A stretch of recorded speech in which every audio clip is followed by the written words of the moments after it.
प्रत्येक मी ज्यांना ज्यांना भेटलो ते रात्री झोपताना या आपल्या लोकांचा, या माझ्या लोकांचा, माझ्या दररोजच्या आयुष्यातल्या लोकांचा. बायकोचा चेहरा जितक्या वेळ बघतो त्यापेक्षा स्क्रीन टाइम काढला तर बायकोपेक्षा जास्त सईचा चेहरा बघतो. की आपल्या मुलाला पण आपण दररोज बोलत असतो ज्यावेळेला वेशभूषा स्पर्धा असते आणि मुलगा ज्या वेळेला महाराजांच्या उलगीत दिसणार असतो त्यावेळेला आपण थिएटरमध्ये जाऊन त्याला बघायला फार रजा टाकतो. ती रजा महाराष्ट्र टाकणार आहे. सर्वांना नमस्कार. आणि उगाच माझं गोस्वामी सरांनी मला कौतुक केलं. खरं सांगायचं तर ह्या गाण्याची संधी मिळाल्या मी खूप खुश होतो. ही संधी मिळाली नसती तर मी कदाचित सगळ्यांवर रागवलो असतो, कारण इतकं घरातला हा चित्रपट आहे. म्हणजे गोस्वामीपासून सुरुवात करायची आम्ही गुप्तेची किती शेड्यूल्स एकत्र केले आणि ते दिग्दर्शक होते, मी अँकर होतो. तेव्हापासून आमची मैत्री आणि जिव्हाळ्याचे संबंध आहेत. त्यामुळे त्यांनी जर का बोलवलं नसतं तर मी नाराज झालो असतो. त्याचप्रमाणे सचिन मोठे सुद्धा एकत्रच. आणि मग छाबरिया संजयजी ते फार बॉईज पासून त्याच्याही आधीपासून आमची मैत्री एकत्र काम करतोय आणि आता तर ते रंगकर्मीचे सभासद पण झालेले आहेत. त्यामुळे त्यांनी देखील जर का अशा मस्त चांगल्या चित्रपटाला मला बोलवलं नसतं गायला तर मला राग आला असता, मला वाईट वाटलं असतं.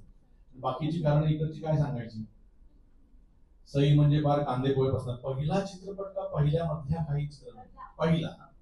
सो पहिला चित्रपट सईचा आणि तिच्या चेहऱ्यावर ते गाणं गेलं म्हणून आजही गाजत आहे. आयुष्य हे चुलीवर आल्याकडे तरी कांदे पोहे. समीरचं काय सांगायचं. समीर आमचा कॉलनीतला शेजारी आणि प्रसाद म्हणजे काय झेंडापासून बरोबर आहोत. सो ह्या सगळ्या गँग बरोबर ईशा सारखा मी फॅन आहे. या सगळ्या गँग बरोबर जर का मला काम करायची संधी मिळाली नसती तर मात्र मला फार नाराज झालो असतो. आणि त्यामुळे मला ही संधी दिल्याबद्दल थँक्यू अविनाश शुची. नवीन कवीची ओळख झालेली आहे. या निमित्ताने आता इथे ओळख पाहिजे झाली पण छान, खूप छान. Thank you very much. आणि आता मी एवढंच सांगेन की आपण महाराष्ट्र पुन्हा एकदा ब्लॉकबस्टर चित्रपटाच्या उंबरठ्यावर उभा आहे याची खात्री आहे.